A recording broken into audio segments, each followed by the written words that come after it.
रावण ने किससे लिया था पुष्पक विमान, क्या थी इसकी खास बात, जानकर रह जाएंगे हैरान।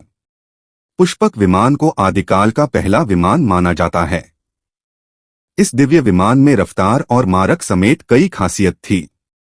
इसी विमान में रावण माता सीता का अपहरण कर उसे लंका ले गया था। रावण के पास कई तरह के लड़ाकू विमान थे, लेकिन रावण ने जब पंचवटी से छलपूर्वक माता सीता का अपहरण किया तो पुष्पक विमान से ही उन्हें लंका ले गया। यह सामान्य विमान नहीं था, बल्कि इसमें कई तरह की खूबियां थी। रावण के पास कई तरह के लड़ाकू विमान थे, लेकिन रावण ने जब पंचवटी से छलपूर्वक माता सीता का अपहरण किया तो पुष्पक विमान से ही उन्हें लंका ले गया। रावण ने किससे छीना पुष्पक विमान? कहा जाता है कि इस विमान का निर्माण विश्वकर्मा भगवान ने किया था। हालांकि कुछ जगहों पर पुष्पक विमान का निर्माता ब्रह्मा जी को माना गया है।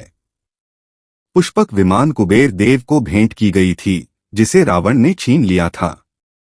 पुष्पक विमान कुबेर देव को भेंट की गई थी, जिसे रावण ने छीन लिया था।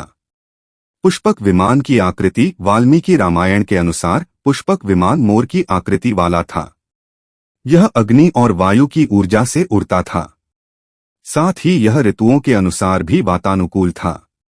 तकनीकी दृष्टि से भी इस विमान में इतनी खूबियां थी जो कि वर्तमान विमानों में नहीं।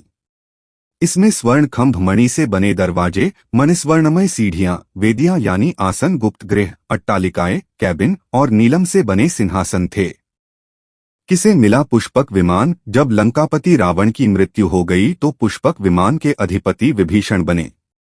हालांकि विभीषण ने कुबेर को यह विमान लौटा दिया, लेकिन कुबेर ने विनम्रतापूर्वक इसे उपहार स्वरूप भगवान राम को दे दिया।